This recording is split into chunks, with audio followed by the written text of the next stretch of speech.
is. Yeah, I appreciate you. Yeah, later you guys can, if you want, you can follow me on social media if you want. So anyway, as I said, my name's Andrej Selivra. I was born here in Los Angeles. This is my home. I love this city. I mean, let me tell you, this is an incredible city, and we are all so privileged to like live here and grow up here and have this as our home. I will say that. You know, I just turned 40, so I'm 40 years old now, and I've traveled a lot. I've been to like 57 countries. I lived in Russia for 4 years. When I was a teenager, I've spent a couple years in China and South Asia. And I will say, of all the places I've ever been, I still like LA the best. And that's for a lot of reasons. And I think these are like important things to recognize is not only is, does LA have opportunity and, talent and whatever, but we've got some of the best culture here anywhere in the world. I mean, I've been all over. Let me tell you, the people here are great.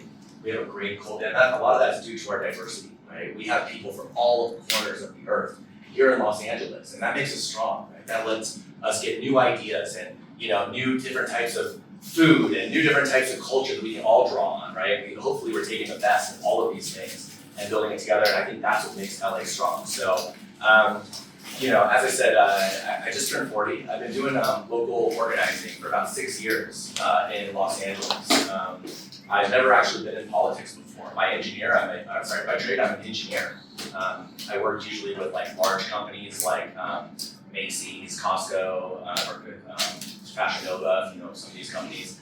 I help them on their like systems and technology. I'm a systems engineer, so that means I care a lot about the process. I think about why is it that we do the things that we do? What is moving the process along? How are we actually getting things done in a meaningful way that's really like making a difference, not just like moving pieces that don't actually materialize? We gotta really be thinking about how we do things. And there's some cultures that are really fantastic at this. Like for instance, the Japanese are amazing when it comes to systems and processes. We have a lot that we learn from them, I think. And so anyway, all that is to say is that it's been very clear to me that the systems and processes of our city, of our country, have been breaking down. Right? Things aren't getting done. We're not building for the future. We're not building for you guys, unfortunately.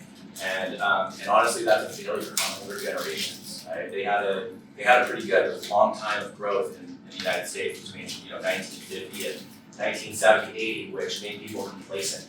They felt that growth was for granted, that it was just going to always continue to grow.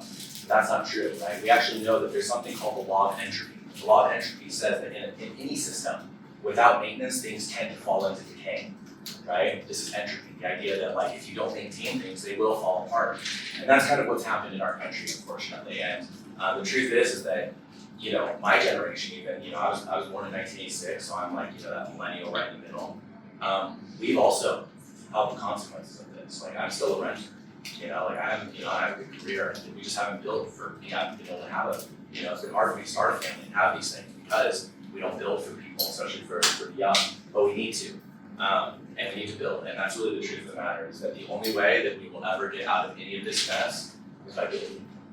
It's the truth, that's what humanity has always done, and it's important for us to build, but it requires that the next generation get involved in that building process, right? We need people who are interested in building, want to help us build and create things. And you guys need to be, understanding that like this, when building is something that we should really respect and revere, right? Because we've seen through the actions of our federal government, it's easy to destroy, right? Destruction is easy and fast, right? You can take a large, skyscraper and in 10 minutes with some dynamite, you can bring it to rubble. It's easy to destroy, but it takes years, sometimes decades to build. Right? And so we need to understand that the importance of building and respecting building and wanting to be contributors to building is something that's really important to maintain and fight back against the forces of entropy. So with that said, I'm a builder. I like to build things. I like to understand how systems work and why things are the way that they are. One of the reasons why I got involved in politics is because I saw that there's so much conflict right now in our government. Right? Nothing's moving along. Why are we having these crazy, extremist leaders getting into office, and where is the breakdown? So as a systems engineer, I wanted to think about why is all this happening? What's causing all of this, left, right, us versus them, Coke versus Pepsi duopoly that we've been seeing, right? And so I did some research over COVID is when I kind of started getting into it. It's actually so I'll give you a little backstory. In 2020, we had a really interesting primary. I don't know, you guys might not remember because you're a little younger now, but in 2020, we had a lot of great candidates on the ballot. We had Bernie Sanders, we had Pete Buttigieg, we had Elizabeth Warren, yeah, we had Andrew Yang, we had there was even one or two other like good candidates, and somehow out of all of that, we got Joe Biden, right? And look, Joe Biden, it's my opinion that Joe Biden was actually a good president. He was a good president, and we can talk about that later if you guys have some questions about that, why I feel that way. But I don't think that he was the most broadly supported, right? I think that would have probably been somebody like a Bernie Sanders or maybe a Pete Buttigieg. But due to the way that we vote, right, it actually all comes down to the way that we vote. The way that we vote determines who we elect as our leaders, because that's the system by which people have to move through the process. And so these are what's called like the rules of the game, right? Some of you may have heard of this idea of game theory. Have any of you guys heard of game theory? Any hands? So game theory is the idea that in any kind of system, there's like an optimal strategy, right? So like for instance, if you're playing tic-tac-toe, it's always optimal to go in the middle square. Why? Because that one has the most access to it. So if you're going first, just remember that, going first to tic-tac-toe, always take that middle square. Why? Because that gives you the most pathways towards winning, right? Same thing, there's a lot of things, game theory. One of the things about game theory in the United States is that we have a system whereby it actually makes sense to gather as much power as possible into just two teams, right? And I'll explain to you guys a little bit more about why that is. But long story short, the reason why we have this crazy two-party system is because that's what makes sense optimally under game theory. So I mean, I'm sure you guys probably question, why is it that we only have two political parties, right? We're the most diverse country in the world, and somehow, like I said, we get red and blue. It's the Super Bowl every year. Why don't we have more parties that represent us more, with our values, right? Why are parties like the DSA or the Working Families Party, or I'm actually one of the founders of the Forward Party of California. Why aren't those parties able to succeed? Why don't people have more choices, right? And ultimately, and we'll go over it a little bit more, it all comes down to the way we vote. And that's really what it comes down to. Because right now, the way that we vote is a system that was invented. It's okay, I got you. Yeah, slide to the right. Yeah. The system that we use to vote was invented in in the 1700s, right? It's like we're using like this old voting system technology because the people back then didn't know any better, right? They just were like, what's the best way to vote? I don't know, write your name on a paper, throw it in a hat, you know what I mean? And then we'll count up the papers. Again, it's like we're using Windows 1776 to vote, right? And we should be using iOS 2026 or whatever, right? We need to upgrade our voting system. So I'm gonna talk to you guys a little bit about that today, but to start with, I wanted to do a little activity. We're gonna vote on some things. So feel free to go ahead and scan this QR code. If you want to, you can type in the URL manually. It's here in the bottom, https://bettervoting.com/FRWV7V. And we're gonna vote on some things to give you guys an example of how the different ways that we can vote actually impact who and what we choose to elect. So it should be kind of fun, I think. Hopefully, we'll see. We're gonna make it fun. Yeah, feel free to, just to give you guys a second or two.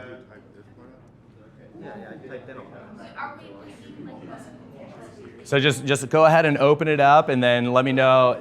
Let me see, has anybody not been able to get it yet? Show of hands, anybody not opened up the voting simulator yet? A couple people, all right. Give you guys another minute or so. It's working though for most of you, right? It's working? Okay, amazing. Okay, so I want us to all walk through these. I have about 5 polls on there. I want us to do them all kind of at the same time, at the same pace, so I can kind of explain to you guys about how it's going to work. Just the first page? Yeah, just the first page. And so actually, can we open up that QR code? I sent you the link, but you might just have to type it in manually on a browser. Yeah, .com/FRWV7V. Cool. All right. Awesome. Anybody still need to get it up? Any hands? Anybody still? All right, great. Okay, so we're gonna do the first poll. So you guys are gonna go ahead and click this vote button, and we are going to do an election on what kind of dog we all want to get. So we're going to get one dog for the class. Everybody, we're going to have a class dog. It's going to be our new mascot. We're going to take care of it together. It's going to live with us. We're going to, whatever. And we want to figure out what kind of dog we should all get, right? All right, so you guys are going to go ahead and click that little button, say I've read the instructions. And you guys are just going to pick one of these. You're going to pick whichever one that you want. And again, this is just a single choice voting system. We call this type of voting plurality voting. What it means is that every person gets one choice and one choice only, and then whichever one has the most number of votes, even if it's not the majority. So does anybody know the differences between a plurality and a majority? Anybody? Any hands? Canadians. Yeah, what you got? Try it. Plurality is when you have like the most votes out of everyone, but you don't have the majority. Exactly. Good answer. What is David? Yep. Yeah, David. Great job, David. I'm gonna give you a little. You get a special limited edition Pride sticker for that one. Yeah, I only made about 200 of these, so there you go. These are limited. They're foil. Yeah, you're welcome. So. Yeah, that's correct. So what happens is it is possible to make a vote whereby you don't necessarily have majority approval, but because you had the most out of anybody, that's the winner. All right, so go ahead, everybody. Let me know if anybody hasn't done this one yet. Anybody? If you don't see your favorite dog there, pick your second favorite. And I'm just going to skip through. All right. Now we're going to go on to a different version of this. So now, instead of just picking one dog that you guys all like, yeah. Anybody still need a minute for that first one? Cool. All right, great. So let's move on to the second one. Now we're going to do that same exact voting again, except on this one, you guys get the opportunity to rank your choices. So you don't only get to vote for one. You get to tell us, hey, who would your second choice be? Who would your third choice be? Right? All right. So you're going to go ahead and click that one here, and you'll go through. And I'll give you guys. This one will take a few more minutes because I get it. But basically, you're going to put your first choice as number 1. You're going to put your second choice as number 2, all the way down. Yeah, feel free. Feel free to just take a minute. You can talk it out a little if you want, but your vote is your own.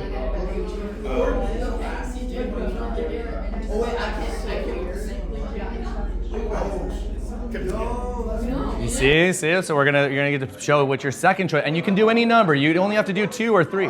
What's that? Yeah, and you don't have to rank them all. If you only have 3 or 4 choices and you don't like any of the others, you can just do 2 or 3. It's totally up to you, but you have the option to rank any number of them as much as you guys would like.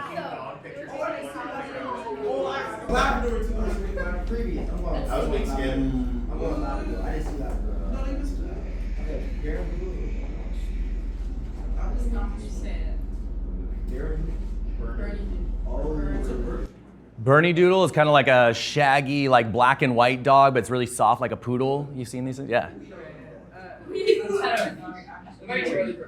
No, please. I know people now in the voting system say that like it's hard to make a decision. Yeah. That's something to think about. So if you're gonna have plurality of voters, they have to think about way more options. Yeah.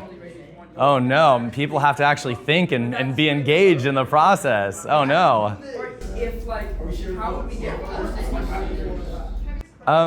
That's a good question just generally. And we can let's talk about that later. Say that one later because I want everyone to hear that one. That's a good question though. Yeah, write it down. All right. Anybody else still need a minute? How are we doing? Who still needs a minute? Can I get a show of hands? Anybody still need another minute? All right. All right.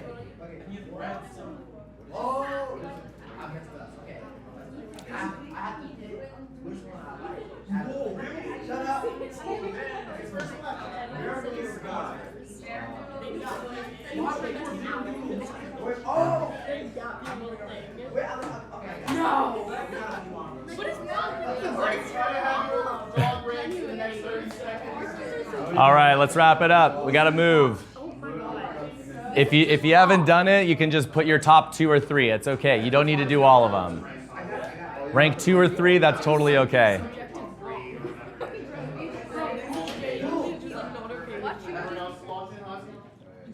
All right.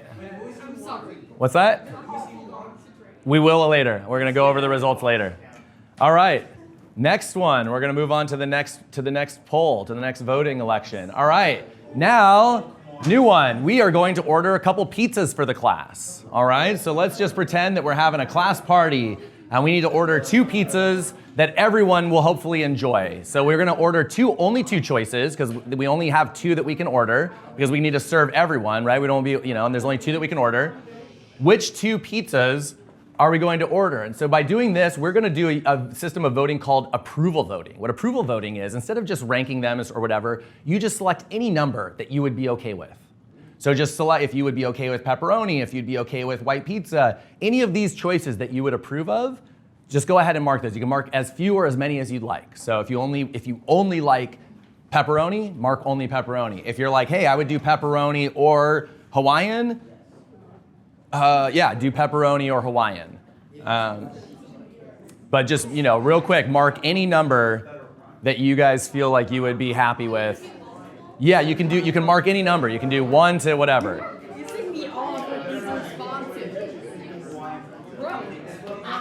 There's a reason why when we vote, we keep it confidential. I'm just kidding. Yeah, but there is. We have real strict laws in America about keeping voting confidential for exactly this reason, believe it or not. All right. No, because she's doing something subjective wrong. I don't know how. It's not possible. Everyone's entitled to their own vote.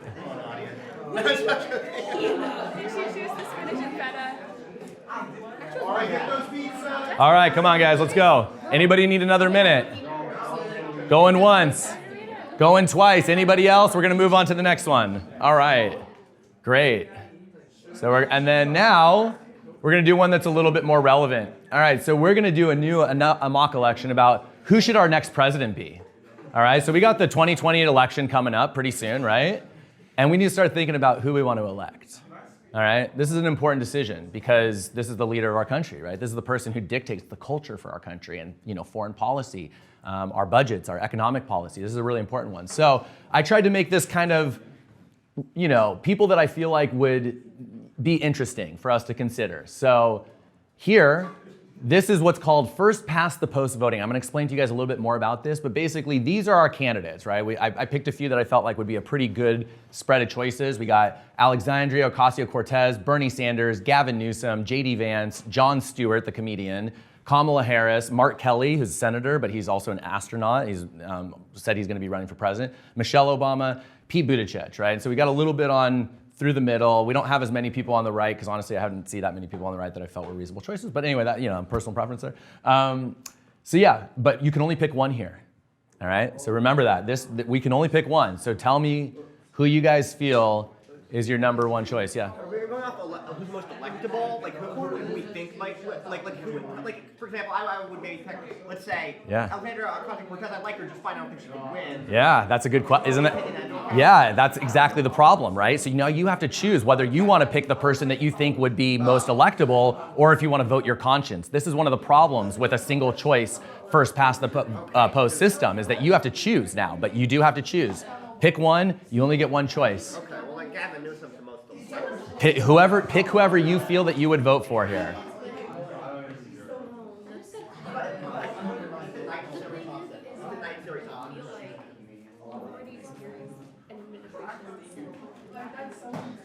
Anybody else need a minute? Can I get a show of hands? Show of hands. Anybody need a minute? We're going to move on to the last election. Last election. We're moving on. All right, we're moving on. Going once, going twice. All right, next. All right. Now we're going to do this same election again, but we're going to use a new style of voting. All right. This style of voting is called score voting or star voting. This is actually one of the newest types of voting that election scientists out of the University of Oregon and other places have been working on to hopefully increase the amount of reliability of the voter sentiment. So not only in this version of voting do you get to choose any number of people that you support, but you also get to rate them 0 to 5. So if your first choice is maybe a 5, you give them a 5 because they're your favorite, and your second choice is maybe not even that hot, you want to give them a 2, the system will understand that. It'll know that. It'll say, oh, wow, this person likes this person a lot, and they like this person a little. And then your backup choice is a 1 or a 0, or maybe your top 2. You say, hey, listen, my first person is a 5, and then I like these 2 a lot. I give both of them 4s, right? Because I want to still give them some support, but they're not my personal first choice. But I still want to give them some support because I think that they might be still a good option for us. Or you might say, hey, you know what? I'm gonna give my first person a 5, I'm gonna give 3 of these people a 3. I don't wanna help them too much, but I do see them as my second choice. Any one of these people I would be okay with as my second choice. Or you might say, hey, I want 2 3s and a 2. You know, a 5, a 2 3s, and a 2. So feel free to go through this and just score them as you guys feel, and do it honestly. You can score every single one. There's no downside to scoring as many candidates here as you want on a 0 to 5 scale. So feel free to go through all of them and score them. If we're not familiar with some of them as well, you can just leave them blank? Or? Exactly, yeah, you don't have to score all of them if you don't want to. So just score as many as you want, 0 to 5. He's the current vice president. All right. You need to get out. All right, so, all right, guys, we're gonna start going over the results. Who's ready? All right, guys, so on the very first one, where everybody only got to pick one choice, right? Everyone only got to pick one choice. Husky wins. So we're getting a Husky. We're getting a Husky. All right, let me get a show of hands real quick. How many of you guys feel like that was acceptable to you? Give me a show of hands. Who's okay with the Husky choice?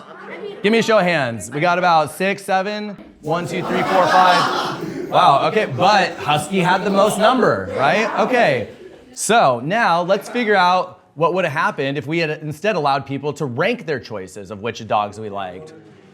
First choice preferences. Well, look at this. Golden Retriever had fewer first choice preferences than Husky, but Golden Retriever was a lot of people's second choice.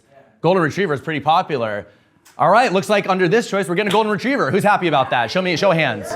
More people? Look at that. Wow, look at that. Way more people happy about having a Golden Retriever. This is a more acceptable choice to all of us, right? This is the power of ranked choice voting. This is what happens when you ask people, hey, who would your second choice be?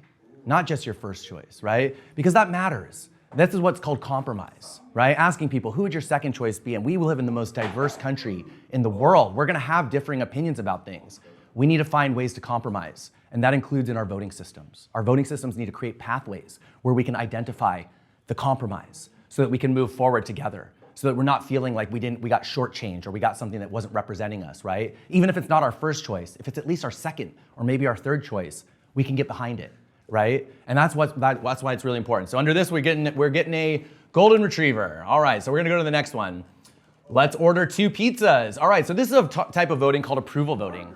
Yeah, so approval voting is the idea that we can create a system whereby everybody kind of gets something that they at least are okay with, right? The idea is just tell us which things you would totally approve of. So under this system, it looks like the 2 top winners are margarita and cheese. Interesting. Wow, I didn't realize that we would have 2 like kind of vegetarian options. Pepperoni coming in close on the 3rd, barbecue chicken right behind, as well as white pizza combo deluxe and Hawaiian. Not a lot of Hawaiian likers here. Wow, Hawaiian only had 2 approvals. All right, so let me see here. Question for you. If we ordered margarita and cheese pizza, let me get a show of hands. I'm just curious, who's happy with margarita or cheese as 2 of their choices? Wow, surprising, a lot. Let me get another show of hands. Who's okay with cheese and pepperoni? Cheese and pepperoni, kind of closely the same? Okay, awesome, wow. Okay, great, well, so good news, everyone. We're gonna be ordering pizza today, and we're gonna use this poll. Yeah, we're gonna order it right now. Yeah, so that's why we're doing this. You guys happy about that? Yeah. I'm gonna have Ryan start ordering pizza for us. Can I give you just use this card, and I'll figure it out. Can you open the Domino's app? Now, here's the downside. I'm gonna tell you guys, when I did this, Domino's doesn't actually have a tomato and basil pizza. So we are gonna go with cheese and pepperoni. I know. I just threw it in there because I thought it might be pop. I had no idea this would be the top. I was like, should I even include it? I don't know. Wow, that's crazy. That's good to know. So, all right, we got pizza that's going to be ordered. Hopefully, it'll be here in about 30, 35 minutes, and we'll do that. We have to have a slice during Q&A. All right, everyone. Next part, we're going to go down to the presidential election. All right. So, we're going to talk about first past the post voting. First past the post voting means that you only get to cast one choice, right? But here's the thing. With first past the post voting, we have a rule in our country that says for any candidate to win, you have to have majority support. You got to have 51% of the vote to win. Uh-oh. Michelle Obama only got 36%. No. Uh-oh, Kamala, we don't have anybody who got more than 51%. So we don't have a candidate? Good question. We do it again. We do it again, exactly. So this is what's called first past the post, because first past the post means first person to get more than 51%. That's what first past the post means, right? Does that mean people have to change? Exactly. So what happens is we have a plurality system whereby Michelle Obama was the plurality winner, right? But she's not the majority winner. So because we have first past the post requires a majority, right, 51%, we have to do another election with two choices, whereby if there's only two choices, by default, there will of course be somebody who has more than 51%. Now here's the problem. None of these people get to compete in that second one. Now, if you didn't vote for one of these two, if you missed the vote or you weren't informed or whatever, too bad. These are your two choices in the election. That's all you get to choose from. So we're going to do another one here real quick, and we're just going to do this by hand. So Michelle Obama, Kamala Harris. These are our two candidates. These are only two you get to vote for. Can I get a show of hands? Who wants Michelle Obama as their president in the next election? Let me get a show of hands. Can Barack be first? He would be first man. He would be first man. So again, you would get Michelle Obama or Kamala Harris. Let me get a show of hands. Raise them high. Raise them high. I need a count. Raise them high. Michelle Obama. 1, 2, 3, 4, 5, 6, 7, 8, 9, 10, 11, 12. 12 for Michelle Obama. All right, next vote, Kamala Harris. Let me get a show of hands. Kamala Harris. Let's get a show of hands. Everybody, as many as we can get. 1, 2, 3, 4, 5. 1, 2, 3, 4, 5, 6, 7, 8, 9. 9 votes. Okay. 9 votes. All right. So in this system, in a first past the post system, we did what's called a primary election. The primary election is where and this is actually the election that I'm running in right now. So the June 2nd in Los Angeles is the primary, and then the general that will cut down to 2 candidates will be in November. So basically what's happening right now, there's about 8 or 9 mayoral candidates who are going to be on the ballot this June. Everyone only gets to cast one vote. Every Los Angelino only gets to cast one vote. The top 2 vote getters will move on to the November primary. So it's likely going to be, Karen Bass and one other person. All right. So that was the result of this election. Did I have a question real quick? Anybody have a real quick question? I saw of a hand. Yes. Okay, so if I turn 18 in July, does that mean I vote for the last 2, or do I not? You will not vote in the primary, but you will be eligible to vote in the general election in November. And good news, I brought voter registration forms for anybody who wants one. You can pre-register today. Yeah, so we'll do that later. I'll pass those out. Yes, sir. What if I turn 18 on November 13th? Too late. Yeah, too late. Sorry about that. Oh, real quick, everyone. Sorry. Did you add the one thin crust with the? Siri, you're. We can order one that's just a thin crust with just tomato sauce, and that's vegan. Would you want to have some? I don't know. I feel like without the cheese, I don't know how much. It's like I don't know. It's like tomato bread. I don't know. It's sauce bread. I don't know. But it's okay. Are you sure? Okay. I just don't want to leave anybody out. No, it's okay. Okay. All right. No worries. All right. Great. Okay. So we're gonna move on to the final election, and this is the one where remember we use star voting, right? So star voting stands for score, then automatic runoff. So you're scoring them, and then this runoff election, the top 2, will happen automatically, and I'll kind of explain to you guys how that works, all right? So we're gonna go down. Who should be our next president when we used star voting? All right, well, it looks like Michelle Obama actually was the winner. She did still win, which is kind of interesting. Actually, whoa, hold on, let me see. Yeah, so Michelle Obama actually, and Kamala Harris, got the exact same score. That means that people liked them in terms of how much they liked them roughly equally, with Bernie Sanders coming in 3rd, Gavin Newsom just behind him in 4th, Pete Buttigieg, Alexandria Ocasio. So here's the way that score voting works, and this is why score voting is interesting. Because what it does is it allows people to express kind of how much, remember before Michelle Obama was out here and Kamala Harris a little back here? It turns out that even though Michelle Obama had maybe the most first choice votes, people still liked Kamala Harris a lot. Right? That should count for something. And then Bernie Sanders came in 3rd, whereas I think in the one before that, what place did he come in? Bernie Sanders only got 1. Look at that. Isn't that interesting? Bernie Sanders only got 1 person's first choice pick in the last one, but look, when we asked people to score him, he came in 3rd. That's a big difference for Bernie. You see what I'm saying? And that's the importance of score voting, is it takes, whenever we're doing a system, systems rely on information. As I told you guys, I'm a systems engineer, right? The more information the system has, the better the system can perform. And likewise, in our voting system, the more information the voting system has about the sentiment of the electorate, the better that election system can elect people who reflect that sentiment, right? This is the importance of score voting. And so then what happens with score voting is we look at the top 2 score voting getters, how many got the top 2 points. Those people go into what's called an automatic runoff round, just like we did. And then we look at every single person's ballot to see who ranked higher on those 2. So as long as you ranked either Kamala Harris or Michelle Obama even 1 point, your vote will count here. Nobody had to throw away their vote. So we got 21 votes, which is how many people we got? 1, 2, 3, 4, 5, 6, 7, 8, 9, 10, 11, 12, 13, 14, 15, 16, 17, 18, 19, 20, 21. Every single one of you is having your vote counted, right? You got to choose how much you supported all of them, and none of you had to throw away your vote by thinking like, hey, what if I vote for somebody who's not electable, right? Like a Bernie Sanders.